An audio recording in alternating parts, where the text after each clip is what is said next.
Olá, bem-vindos a mais um Conversa de Mercado com a Brain, nessa série especial sobre os 5 anos da Covid-19. Estamos aqui na cidade de São Paulo, na sede do BTG, para falarmos com Fernando Cristana, ele que é sócio da área imobiliária aqui do banco. Tudo bem, Fernando? Tudo bem, Fábio, é um prazer estar com você.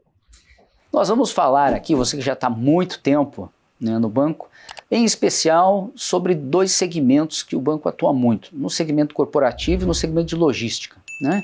Mas como vocês têm fundos em várias áreas do mercado imobiliário, quem sabe a gente dá também um pouquinho de visão sobre outros, né? Mas vocês fizeram muitas ações, né, muitas investidas nesses segmentos, que são 2 dos que a gente está mais focando aqui no documentário. Nós temos 3 blocos de bate-papo. O primeiro bloco é o Enfrentando o Desconhecido.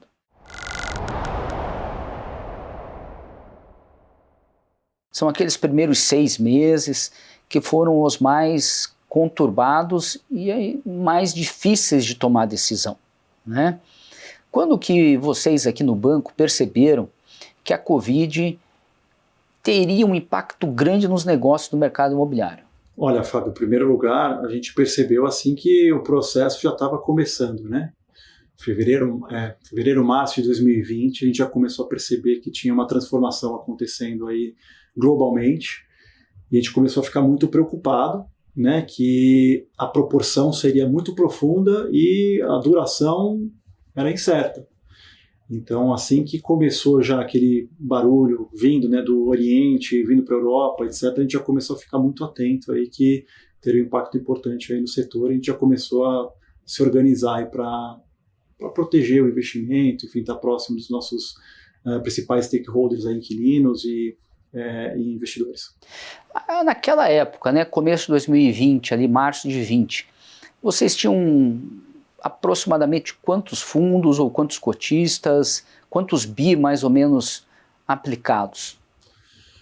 Olha, boa pergunta, Fábio. Vou dizer que a gente devia ter, na ordem, deixa eu ver se hoje a gente está na ordem de 25, devia ter 15, 16 bi aproximadamente, risco aqui em real estate. E para ter uma noção de, na ponta, quantos pequenos investidores aplicam nesses fundos aproximadamente? Olha, o mercado hoje, você sabe que é 2,8 milhão de investidores aproximadamente, a gente tem só nos nossos veículos hoje geridos no banco, que são cerca de 15 fundos listados aproximadamente, a gente tem quase 1 milhão, um pouco mais de 1 milhão de investidores, tá? Isso hoje, eu arrisco dizer que há 3, 4 anos atrás devia ter na ordem de seus 600 mil, 700 mil investidores. Então o BTG tem hoje 1/3 do mercado, hein?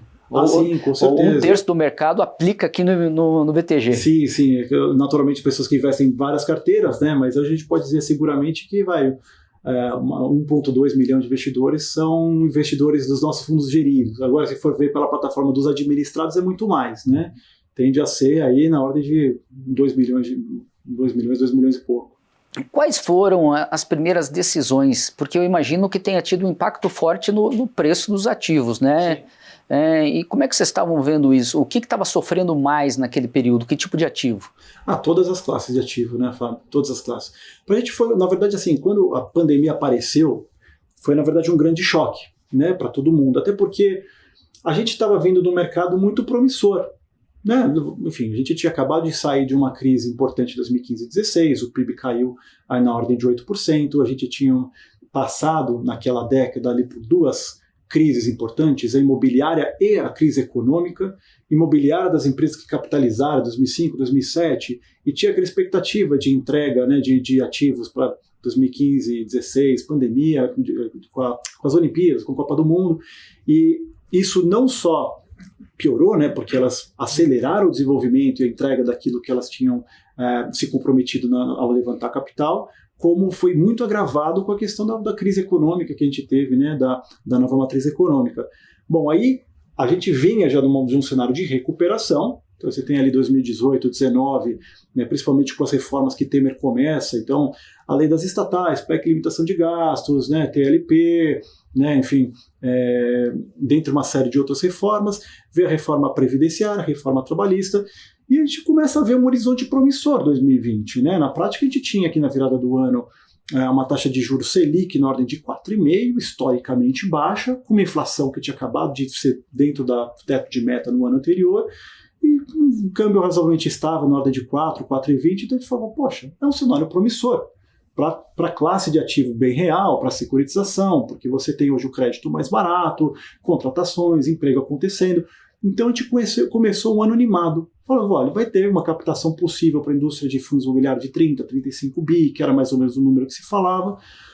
E respondendo sua pergunta, a gente percebe que a pandemia veio para questionar as premissas básicas de todos os principais segmentos, né? Corporativo, shoppings, hotéis, logística. Então, para a gente foi um grande baque de como que a gente vai agora lidar com essa nova realidade nesses segmentos, né?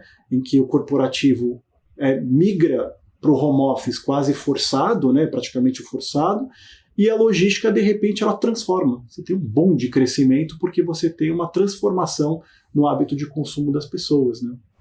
Então a gente pode dizer, a partir dessa tua fala, do final dessa tua fala, né? Nós temos essas duas classes de ativos, o corporativo e a logística. A gente pode dizer que a variação de preço dos fundos foi diferente para esses dois segmentos? Foi, com certeza, com certeza. Primeiro porque o corporativo sentiu um baque que até hoje está pagando a conta, né? Até hoje você tem um pico de vacância que está difícil de retroceder. E a logística, por outro lado, você vê uma multiplicação do parque logístico. Você vê uma transformação absurda da forma como as pessoas compram, do e-commerce, dos parques logísticos. Ou seja, e aí na cota você tem uma grande diferença de percepção. Por um lado, o cotista de fundo de corporativo, ele vê a sua renda, seu rendimento despencar, né, por uma questão de vacância, por uma questão de ausência de expansões, ou de eventualmente de contratos rescindidos, etc., e naturalmente a sua cota vai sofrer com isso, ela despenca também. E o logístico contrário. Você vê onde tinha, 2018 e 2019, o nosso parque logístico é de 13 milhões de metros quadrados, uma vacância de 25%. De repente, 3, 4 anos depois, por causa da pandemia, naturalmente, ela acelerou muito esse processo, o nosso parque logístico hoje já está na ordem de 25, 26 milhões de metros quadrados. Só o estado de São Paulo é maior do que todo o parque brasileiro de logística naquela época, sendo que a vacância estrutural do Brasil hoje é 9%. Então você vê uma queda de 15, 16 pontos percentuais de vacância para um parque que mais que dobrou. Para o fundo imobiliário, naturalmente, você tem uma renda crescente, porque você começa a conseguir puxar ganho real de locação com o inquilino, e renda crescente é uma cota que sobe junto. Então, enquanto uma cota vai para baixo, a outra tende a subir e valorizar. Eu imagino que, fazendo uma brincadeira aqui, o telefone tenha tocado muito aqui no BTG naquele período, né? Muitos cotistas ficaram desesperados, reclamavam. Como é que foi essa tratativa com os investidores naquele período? O BTG teve que fazer muito relatório, muito informe. Como é que foi o relacionamento com, naquele momento, como você disse, mais de 600 mil provavelmente cotistas? Fábio, na hora que tivemos já o problema concretizado, estamos na pandemia, está todo mundo em casa trabalhando à distância, a palavra que permeava todo mundo era a incerteza. E, naturalmente, a gente, como gestor, a gente tem um compromisso muito forte com os dois principais stakeholders nossos. Tem N outros, né? Mas os dois principais numa ponta, o inquilino, e na outra ponta é o nosso cotista. E como você sabe, enfim, a gente hoje tem mais de 1 milhão de investidores, são todos os tipos possíveis, geralmente são investidores pequenos, né, com pouco recurso investido, mas para eles, obviamente, não é muito representativo, que contam com esse recurso como renda, são rentistas, eles têm isso como uma aposentadoria, como um complemento de renda, eventualmente como uma única renda, como uma poupança. Né? Então, a gente lidou com uma extrema preocupação o fato de estar em xeque uma possível poupança, até porque nós sempre acreditamos que aquilo era poupança, sempre defendemos aquilo, bem imóvel, como uma reserva de valor.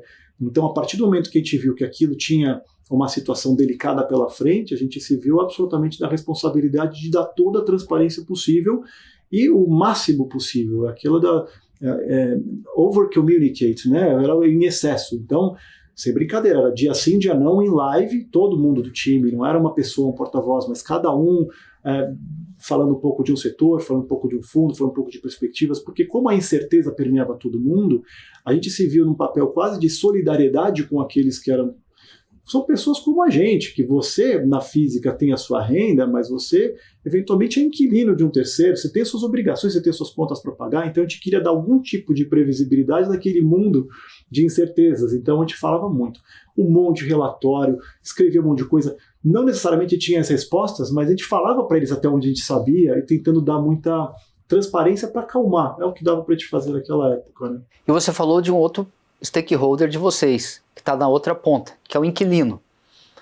E que esse, em especial no setor de corporativo, no setor de offices, esse sofreu bastante, né?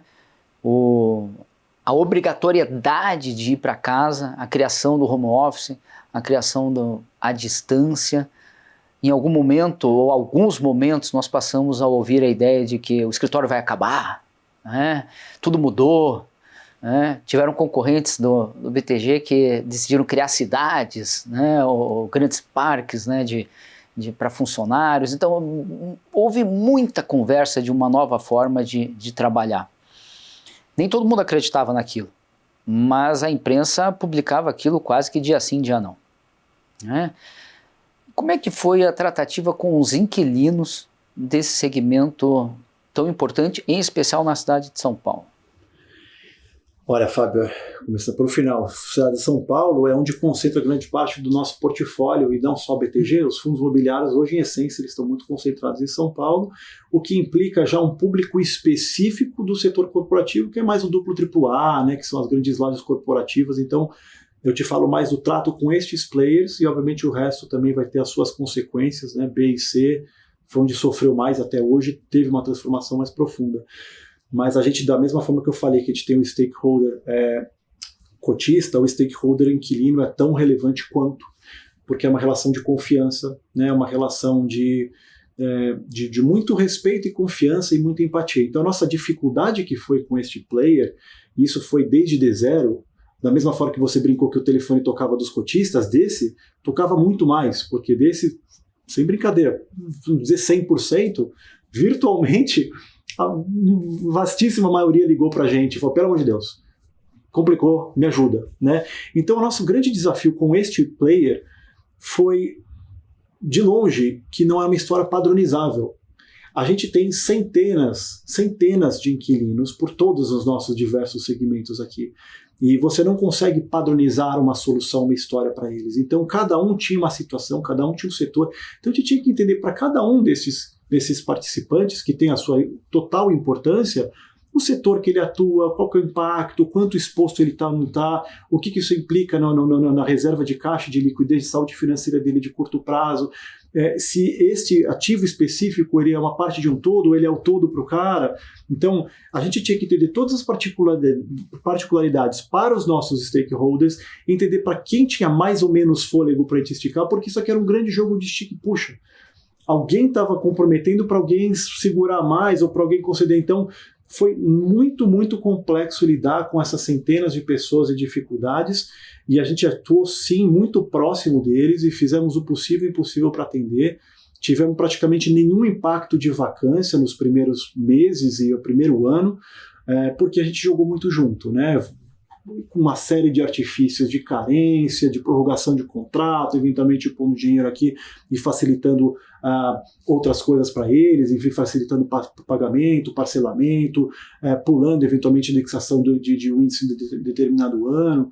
Então foi um trabalho muito complexo, ainda mais para um time que é enxuto, mas absolutamente com capacidade de fazer suas atribuições do dia a dia, e de repente recebe a atribuição de lidar com centenas de inquilinos, com uma coxa de retalhos absurda de complexidades aqui, de situações e problemas. Enfim, então foi uma experiência muito intensa, principalmente o começo da pandemia. E o BTG é um banco conhecido por todo mundo trabalhar junto, presencial, com muito afinco, com muita dedicação, né? E como é que foi a experiência de agora todo mundo tem que ir para casa? Não é assim, nessa hora, você é agnóstico ao lugar que você está, né? Acho que é quase uma questão humana, né? Todo mundo vai para suas casas até entender.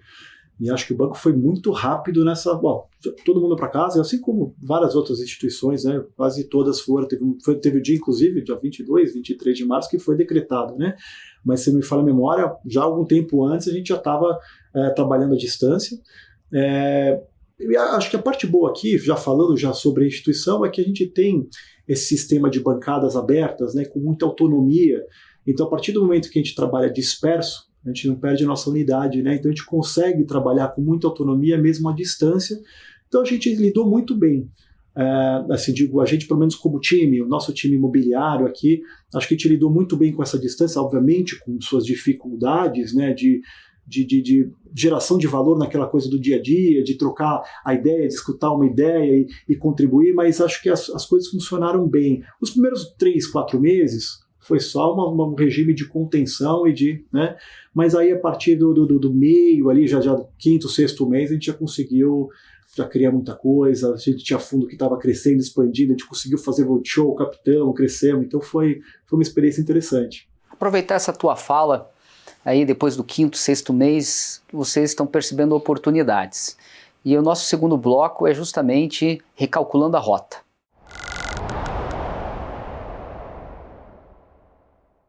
Então a gente tinha no início muita incerteza, resolver problema, né? Eu brinco, a gente estava batendo um papo agora há pouco, estava relembrando os teus 20 anos lá na FGV, e eu dei aula por 16 anos, né, para economia e administração. Quando eu dava aula de administração, eu perguntava qual é a missão do administrador, né? Aí falava lá planejar, estratégia, né, tal. Falava, não, a missão do administrador é resolver problema. Todo dia tem um novo. Com certeza. E naquele momento era muito problema para resolver, né? Mas depois de um período vocês começaram a ver oportunidades. E a taxa de juros despencou para 2%. Um período muito rápido, né? Então, tinha preço também de ativos muito baratos, né? Tem um risco, etc. Tinha os ativos, tinha os setores, como você comentou, logística crescendo muito. Que oportunidades vocês começaram a ver nesse período aí, depois de 5, 6 meses? Olha, assim, para simplificar até para você, claramente o vetor de expansão era a logística. E a gente já tinha se posicionado, independente da questão da pandemia. Tá? A gente se posicionou em logística na virada de 19 para 20, naquele cenário promissor que eu te falei aqui na abertura do primeiro bloco, já enxergando que a transformação estava acontecendo. Não esperávamos essa virada de chave, a força, né, que de repente você fecha todo o varejo físico e força todo mundo a virar um consumidor digital, que foi um tremendo catalisador e ajudou. Então a gente já estava posicionado, havia montado uma estratégia em logística e de repente ela cresceu muito forte, não só do BTG, mas acho que o ramo logístico ele cresceu muito forte para todos os gestores aí e a gente surfou muito bem essa onda, né? Então acho que foi um dos motivos que facilitou com que o BTG hoje se consolide como principal player em fundo imobiliário e logística, né? Já tem hoje o patrimônio na ordem de quase 6 bi em fundos imobiliários de logística. Tem algum momento em que vocês fazem alguma captação ou alguma compra específica? Sim, muita. A gente foi bem ativo. Assim, 2020 e 2021 foram anos muito ruins por causa da pandemia, não precisa entrar no mérito, mas o setor logístico passou por uma transformação que foi o que eu te falei. Como é que você tem o parque dobrando de tamanho? Quem está comprando isso? O investidor gringo está indo para fora, está tirando dinheiro, está com receio. O investidor brasileiro está procurando renda, né? E está querendo algum tipo de previsibilidade. Poxa, você está em casa enfurnado, mas você está consumindo, você está vendo que tem algum ramo que está crescendo, você está vendo a Amazon com meta de distribuir tudo em 24 horas, você está vendo o Mercado Livre. O Mercado Livre, por sinal, você vê ali de 2018 para 2021, 2022, ele parte de uma logística que ele entregava tudo via Correios e levava 2 semanas para entregar. 2022, 2023 ele já tinha toda a entrega por malha própria em 48 horas. 95% ele entrega em 48 horas. Como que isso foi possível? Foi uma expansão absurda. E como que ele conseguiu expandir? Era muito fundo imobiliário dando dinheiro para eles e, obviamente, a gente foi um desses vetores. A gente sai da pandemia, inclusive, com o maior proprietário de ativos Amazon no Brasil. A gente não tinha nada, de repente a gente tem hoje quase 60% do todo o parque da Amazon no Brasil são nossos fundos imobiliários. Por quê? Essas empresas como Magalu, Amazon, Via, Meli, todas elas, as lojas americanas na época, estavam expandindo, crescendo. E aqui a dinâmica é um pouco diferente de mercados consolidados como os Estados Unidos, China, que você tem quase um monopólio. Você tem uma grande concentração de Amazon nos Estados Unidos, Alibaba na China. Então aqui a gente falou, pô, essa concorrência foi muito favorável para essa indústria florescer e crescer rápido. Então a gente colocou as nossas fichas no ramo logístico, conseguimos comprar muita coisa e captar, sim, a gente captou bastante, inclusive boa parte do que a gente captou do nosso fundo de logística, hoje o BTLG, que hoje está aí já na ordem de quase 5 bi de patrimônio, foi durante a pandemia. E no corporativo? Vocês desalavancaram, vocês fizeram investimentos, né? Tem empresas, né, como a Brookfield que apostaram em desvalorização de ativos que fizeram grandes compras, né, agora que estão colhendo os frutos, né, 2, 3 anos depois. Como é que vocês analisaram o setor de offices nesse período? Fábio, o setor corporativo ele tem uma dinâmica específica em São Paulo. De novo, São Paulo a gente tem uma série histórica muito longa, a gente acompanha há 40 anos os dados de ocupação e vacância do setor corporativo em São Paulo, é a base do Secov que você conhece bem. Então a gente tem picos de vacância a cada 11 anos na cidade de São Paulo. Então você tem em 83 um pico, 94 um pico, 2005 um pico, 2016 um senhor pico de vacância, porque você tem um choque de oferta, como eu falei, em 2010 a 2012 e 2013, entrava 500, 600 mil metros quadrados de duplo AAA em São Paulo por ano, que era um choque absurdo para o estoque da cidade de São Paulo, que era um pouco maior do que isso, e aí de repente você tem um senhor choque de oferta e uma senhora queda de demanda. Então a gente fala, olha, talvez tenha oportunidade de preços aqui, então a gente começou a ficar atento para oportunidades, 2018, 2019, naturalmente isso começou a se concretizar, e com a pandemia tudo mudou, porque questões simples como você projetar uma vacância futura, você assume, antes da pandemia, que não existia a questão do híbrido. A empresa vai contratar, ela vai crescer, o PIB está crescendo tanto, a empresa vai crescer, vai contratar 25% de contingente, isso deve implicar um crescimento de, sei lá, 10, 15% de tamanho de empresa, etc, etc. Hoje em dia essa conta não é mais linear. Ela pode crescer 10, 15, 20% de contingente sem aumentar o espaço. Então, mudou muito a forma como o mercado interpreta e projeta o mercado corporativo. Então, e essa é uma das grandes dificuldades que o setor hoje tem de projetar novas ocupações, novos desenvolvimentos.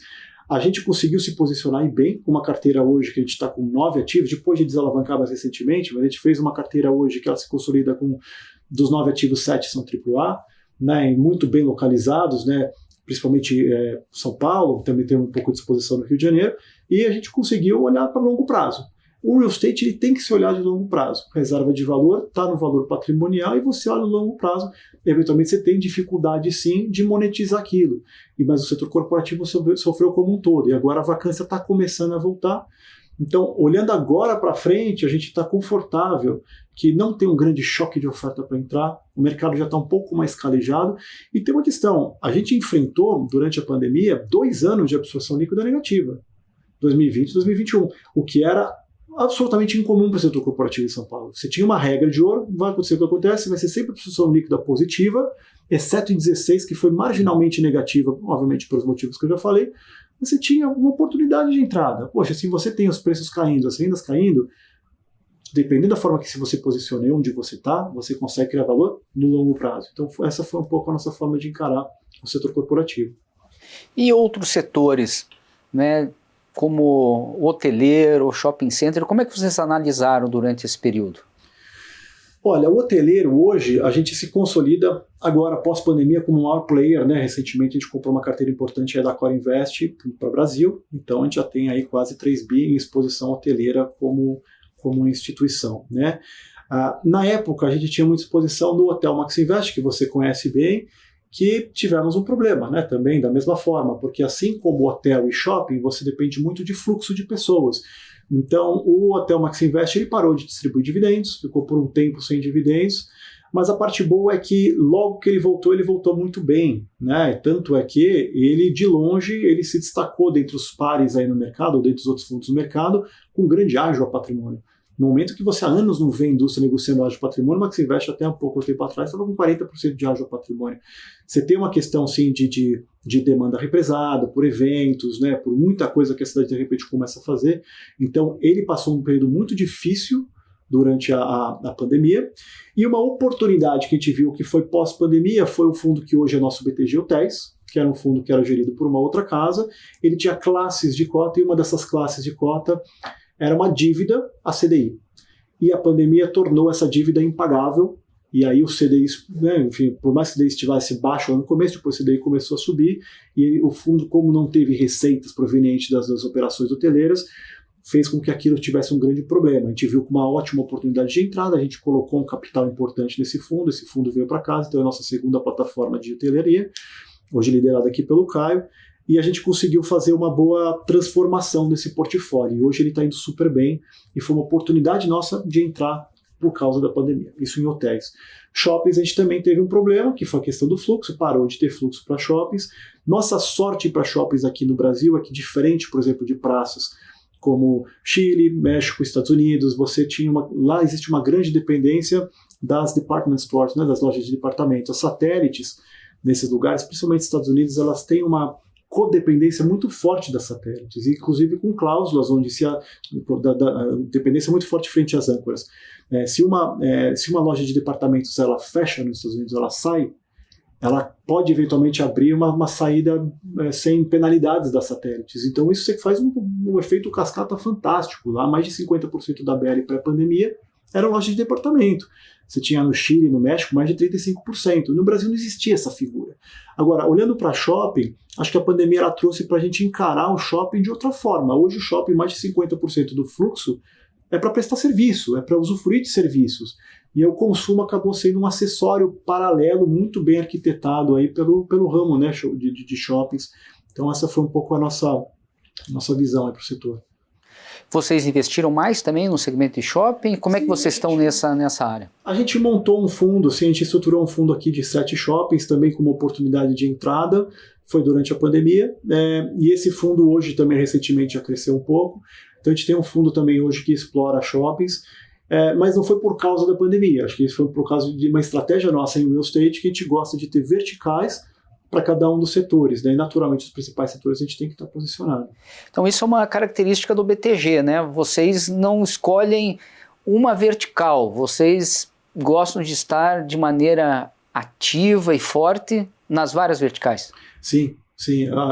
Assim, nós nos entendemos como gestores em real estate, né? Então tudo que é real estate é nosso escopo, e se a gente consegue ligar os dois polos, né? Ou seja, quem desenvolve eventualmente ou quem detém o bem imóvel e o cotista que busca uma renda imobiliária, uma alternativa de poupança, a gente vai costurar isso. Então, os ramos que a gente está muito bem posicionado, como são esses e além desses, fundos de CRI, fundos hedge funds, entre uma série de outros veículos, eles têm essa missão. Então, onde tiver tijolo, a gente vai estar posicionado. Muito bom. E qual é a importância, né? A gente está no meio de uma discussão aqui, depois da reforma tributária, né?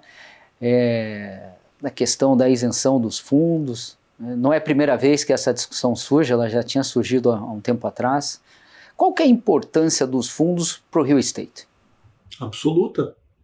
O fundo, Fábio, ele é o grande vetor de oxigenação desse mercado, por um lado, né, por quem desenvolve, ou seja, fornecendo dinheiro para quem desenvolveu conseguir reciclar na indústria imobiliária, que é a segunda, terceira que mais emprega no Brasil, tem impacto direto em PIB e renda, e por outro lado é uma poupança. Então hoje você tem uma grande necessidade de funding para desenvolvimento, você tem uma grande escassez de oportunidade de investimento, então não por menos que é uma indústria que mundialmente ela tem seus incentivos, né? Então o fundo imobiliário ele tem total um incentivo para a pessoa física pequena investir. Você vai ver mais de 55% das pessoas que investem tem menos de 10 mil reais investidos. O mercado é absolutamente pulverizado. Isso aqui não são... eventualmente muito se ouve sobre uma confusão de o fundo é uma gestão patrimonial de uma família. Existe, mas essa é a exceção à regra. A regra são fundos absolutamente pulverizados, com 400, 500 mil investidores, muito pequenos, né, na sua proporção dentro do fundo, mas você abre o acesso para todo mundo, oxigena essa indústria. Vide o caso de LogCP. A gente, durante a pandemia, a gente fez aí mais uma lição aí da pandemia. LogCP cresceu, né, desenvolvendo para a Amazon, para a Magalu, para o Mercado Livre, etc. E, de repente, não viu aquela máquina ainda oxigenando como fazia antes. A gente fez um fundo exclusivo para eles, conseguimos inclusive captar durante a pandemia para isso, oxigenamos eles, diminuíram o índice de alavancagem, continuaram desenvolvendo e crescendo, foi fantástico para eles, foi fantástico para o cotista que fez uma carteira ligada à Amazon, e o cotista ele permitiu isso acontecer. Se você não tivesse o cotista, quem quer comprar? O gringo está saindo, você ia ter um impacto em preço, ia ficar tudo mais caro, entendeu? Então, é mais difícil de orquestrar o imobiliário. A gente acompanha muito outras praças, outros países, e a gente vê que, de fato, existe muito esse desafio, né, de você ganhar escalabilidade em praças mais rasas, né? E aqui, um dos motivos do e-commerce ter explodido foi os fundos imobiliários darem vazão. Quem? As pessoas físicas por trás dos fundos, né?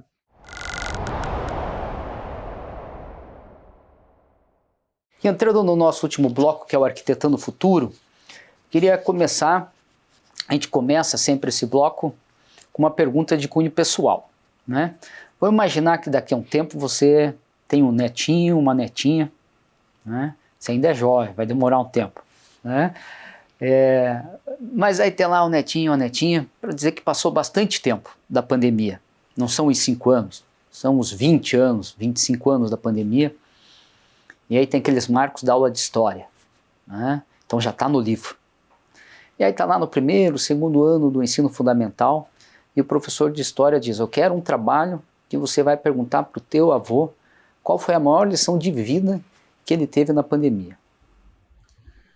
Bom, lição de vida, caráter pessoal é o valor que você dá para as pessoas que você tem, né? Para a família, para entes queridos que estão com você. Né, a importância de você estar presente com essas pessoas e viver cada dia, né, com o perdão da palavra, como se fosse o último, porque a pandemia foi isso.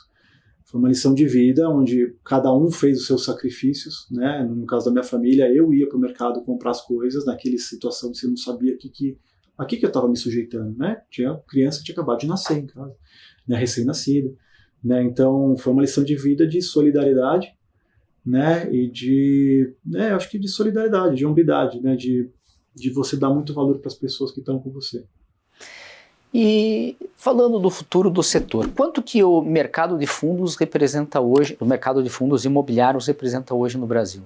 Qual o tamanho dele? Não, hoje o tamanho do mercado de fundo é 250 bi de real, tá? Então é um mercado muito pouco expressivo se você for comparar com outras indústrias. Nos Estados Unidos é uma indústria de quase 2 tri de dólares, né? É maior que o PIB brasileiro, é só os REITs nos Estados Unidos. Você pega os multifamily nos Estados Unidos, 360 bi de dólares, é uma Colômbia em PIB. Então no Brasil ela é muito pouco representativa ainda, mas com um potencial absurdo de transformar. Né? A gente está falando aqui do parque logístico, que obviamente hoje ele está cada vez mais dentro da figura do fundo imobiliário. Eu estou falando 26, 27 milhões de metros quadrados, parece um número bonito, não é nada. Só a cidade de Los Angeles tem 110 milhões de metros quadrados, o México tem mais de 100 milhões de metros quadrados, né? Isso que o México surfa um pouco do nearshoring, e agora isso cada vez mais vai mudar. Estados Unidos tem mais de 700, 750 milhões de metros quadrados, assim, então é muito pouco representativo ainda, mas obviamente a nossa indústria de fundos tem um potencial absurdo, tem só 30 anos, dos quais os últimos 10, 15 com alguma mais liquidez, só que ela vem evoluindo e amadurecendo muito nos últimos anos, principalmente com os aspectos regulatórios mais recentes. Né? E a taxa de juros, né? Porque a taxa de juros é um fator fundamental para a competitividade do fundo. Né? Quando eu digo a taxa de juros, a taxa Selic aí, né? Porque ela acaba sendo um balizador. Quanto a taxa precisa chegar para que o fundo seja mais atraente? Né? Ele tem viabilidade, eu imagino que sempre, né? Porque se o preço dos ativos, por exemplo, de logística estão crescendo, nós estamos com a menor taxa de vacância da história e o maior preço de locação da história, tem oportunidade, mesmo com uma taxa Selic maior. Né? Mas tem algumas classes de ativos que uma taxa Selic mais alta acaba tendo menos liquidez. A gente nunca mais vai ter aquele 2, né? Aquilo lá é loucura. Mas quem sabe o 4,5 ou 6,5 a gente possa demorar um pouco, mas a gente possa ter de novo. Qual que é uma taxa de juros que a partir dessa taxa já, o fundo fica super atraente para qualquer classe de ativo? Tá, eu vou fatiar a resposta para você, porque eu acho que o fundo atraente é sempre... você tem que contextualizar o que é o atraente, principalmente no horizonte de investimento, né, da pessoa. Porque acho que o vício nosso de análise de fundos, eu acho que como indústria, é o imediatismo, né? Você olha um fundo imobiliário que está te pagando um yield de 11%, por exemplo, e aí você fala, opa, a Selic está indo agora para 13,25, já está sinalizando 14,25 ali na esquina, então, opa, está pagando mais a Selic. Ou seja, claramente você está faltando com uma análise completa, que é quanto que esse fundo está negociando frente ao seu valor de patrimônio. Você pega o setor corporativo, que hoje está negociando com quase 40% de desconto a patrimônio, você tem um upside aqui de 65% em cima do seu valor. É um absurdo a apreciação que você tem. Né? Obviamente, pegando cada caso, né, você pode ter fundo de logística que está com 15% de desconto, ou seja, tem um upside de 18%, 19% para o seu patrimônio. Então, se você tiver um fundo que tem uma renda de 9, 10, e você entender que você tem um componente capital que dentro de 2, 3 anos ele se materializa, sua TIR facilmente vai estar entre 15 e 20. Isso tem vários casos com TIR acima de 20, que é uma beleza. Agora, porque eu só fiz esse panorama porque a atratividade, para quem olha a TIR é uma coisa, para quem olha a renda imediata é outra. Mas respondendo pelo viés da renda imediata, geralmente a gente fala que 2 dígitos é meio que uma marca d'água, né? Se a taxa de juros cai abaixo de 2 dígitos é uma maravilha, e de fato é, né? Principalmente para o setor imobiliário, porque tudo é possível, né? O crédito está muito mais barato e faz sentido você incentivar no crescimento, a indústria de CRI obviamente vai nadar muito bem com isso, e cap rate começa a conversar com dividend yield, né? Então o nível de transação da compra e venda, ele conversa com o nível de rentabilidade que o cotista vai estar na ponta final. O problema quando você tem juros mais elevados, primeiro, é essa falsa sensação de que eu consigo migrar para uma compromissada, para uma CDB que me paga maior, que até faz sentido, mas a partir do momento que juros começar a embicar e fechar, todo mundo vai correr para fundo imobiliário e você vai perder o efeito manada e talvez você, beleza, você teve um carrego bom, mas você não teve a sua TIR que você gostaria de ter tido, né? Então você tem esse componente. A questão de carrego, mas acho que, enfim, acho que em essência é isso. Então, o investidor que olha, né, de longo prazo e entende o valor do capital, ele tem bastante valor a apreciar, e acho que um pouco da armadilha que ele tem é olhar só o curto prazo. Ou seja, ele tem na prática, né, 2 ganhos quando ele está no fundo. Ele tem o ganho da renda passiva e mais o ganho de saída quando tem a valorização do ativo. Com certeza. E um veículo alternativo não necessariamente. Ele tem a previsibilidade, eventualmente pós-fixada, mas ele não tem aquele ganho de capital fantástico que ele teria. Então, mas a gente entende essa mentalidade e tenta trazer muita informação para entender o que ele está... É uma concessão, né? O que você está abrindo mão a você migrar e vender essa cota. A gente vê esse momento de mercado muito descontado como uma grande oportunidade de entrada, com yields elevadíssimos, 15%, 16%, tem fundo que está pagando 14%, 15%, 16% de yield com muita estrutura, né, com muita solidez, e fora o ganho de capital que você tem. Né? Então, aí tem uma segunda variável que é a questão do cap rate, né, você convergir, porque a partir do momento que você tem um yield muito elevado, o vendedor, ele está na cabeça dele que eu vou vender a 9, 10, 11, na cabeça dele é o 9, 10, 11, ele fixou. Aí o cotista, se ele já está com a cabeça dele que ele quer um yield acima, ou 11, 12, 13, aí esquece, você não consegue fazer a transação num cap lá em cima, não tem novas transações. Aí não capta, a indústria está com desconto, então você fica meio que naquele marasmo, né? Mas a indústria cíclica, ela vai se corrigir, e quem faz investimento com tempo e olha para frente, com certeza faz muito valor com isso. E a gente já acompanhou 2 ou 3 grandes crises, vamos dizer assim, da indústria de fundos imobiliários. E o marco delas foi de 15 para 16, quando a gente teve a história do Romero Jucá, que ia tributar a indústria, foi aquele 18 de dezembro de 2015, e a gente tinha naquele momento uma crise instaurada. De fato, a gente estava com o PIB caindo 3%, 4%, então o momento era caótico. E ainda veio a história da crise, a indústria chegou a negociar, da tributação, a indústria chegou a negociar com 35% de desconto ao book naquela época. Agora ela também está com desconto de 20%, 25% a book, mas a indústria hoje metade dela é fundo de CRI. Naquela época 10% era fundo de CRI que estava muito próximo de par. Então hoje, em termos relativos, a gente tem um desconto se bobear até maior do que naquela época. E quem se posicionou ali e teve também muita facilidade com a questão das reformas do Temer, etc. depois, surfou bem, quem conseguir se posicionar hoje na nossa cabeça também pode fazer muito valor olhando para o longo prazo. Qual é a expectativa de taxa de crescimento aí do mercado de fundos por ano? Quanto que dá para captar, né, por ano aí nos fundos imobiliários? Obviamente isso depende do momento de juros, né, Fábio? Assim, tem que ver se o momento está favorável para a captação, né? Por exemplo, esse ano eu sou muito cético com relação ao novo dinheiro entrando na indústria. Acho que vai ter um movimento mais de união de fundos, união de forças, JVs, né? Acho que mais nesse sentido. Então, por exemplo, para este ano, eu não vejo nenhuma grande captação, exceto alguma coisa pontual, um fundo estrutural com prazo determinado, uma coisa mais atrelada ao CDI curto, etc. Mas, teoricamente, pré-pandemia, a gente estava acompanhando uma indústria que crescia de 30 a 35 bi por ano. Hoje o mercado, com ordem de 250 milhões de reais em patrimônio, um crescimento de 25, 30 bi seria um ritmo que a gente estaria bem, saudável, 10, 15% ao ano, não fosse, obviamente, o patamar de mercado que a gente está passando agora, que vai prorrogar um pouco esse crescimento. E para nós encerrarmos aqui, é uma pergunta que a gente diz o seguinte: as pessoas querem viver melhor, as pessoas querem viver bem, né? Elas querem trocar experiências umas com as outras, elas querem ser felizes. E qual é o papel da indústria de fundos em ajudar as pessoas a viver melhor? Eu acho que eu tenho duas respostas aqui para você, Fábio, porque a indústria de fundos, eu já vou convergir ela para imobiliários, obviamente, né? Então, tem o setor imobiliário que ele vai um pouco, acho que ele vai complementar. Então, tanto o setor quanto a indústria. O setor, eu acho que ele tem absoluta, ele permeia a nossa vida. Eu costumo dizer que melhor real estate é aquele mais transparente possível, ou seja, que você nem percebe o real estate. Por exemplo, a sua casa, no caso que a sua casa está quitada, paga, etc., você nem percebe a função da casa. Você está lá, transita, vive, come, vive, etc., e você é transparente na sua vida, é parte, ele é inerente da sua vida. E a gente, obviamente, para o real estate corporativo, cada vez mais vem trabalhando para ele ser um pouco disso, né, com ambientes um pouquinho mais com descompressão, mais agradável, etc. Então, estamos convergindo nesse caminho. Logística, a mesma coisa, você pedir uma coisa daqui a 15 minutos, pô, chegou sua comida, tá lá embaixo, vai buscar, sabe? Então, nesse sentido, ele está em tudo, né? Ele permeia a sua vida absolutamente. Então, quanto mais transparente é o real estate em termos de fricções na sua sensação diária, melhor, então fez tudo.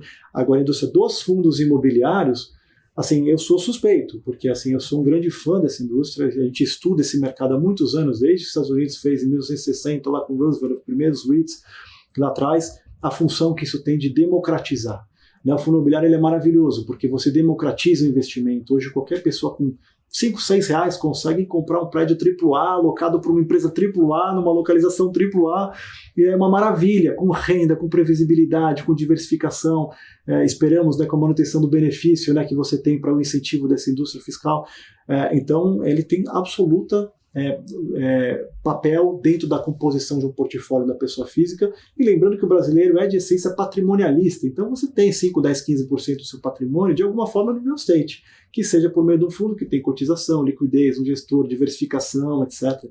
Então eu acho que é total, o papel é muito importante, todo mundo deveria conhecer pelo menos o produto. Fernando, muito obrigado pelo nosso bate-papo. Foi um prazer, Fábio, sempre muito bom estar com você. Legal. Pessoal, espero que tenham gostado desse bate-papo. Eu também sou um fã de fundos imobiliários, coloco meu dinheiro, né, porque senão não dá para ser fã se a gente também não investe, né? Corroboro aqui o que o Crestana falou. Nós fizemos uma pesquisa no ano de 2024 com 1.200 investidores e fundos imobiliários, e a moda, né, a moda significa o valor mais aplicado por investidores em fundos imobiliários, R$10 mil, né? Então pegue você também os seus R$10 mil lá e aplique em fundos imobiliários. Não esqueça de curtir esse vídeo, distribuir para os seus amigos e lembre-se sempre, fique por dentro do mercado com a Brain.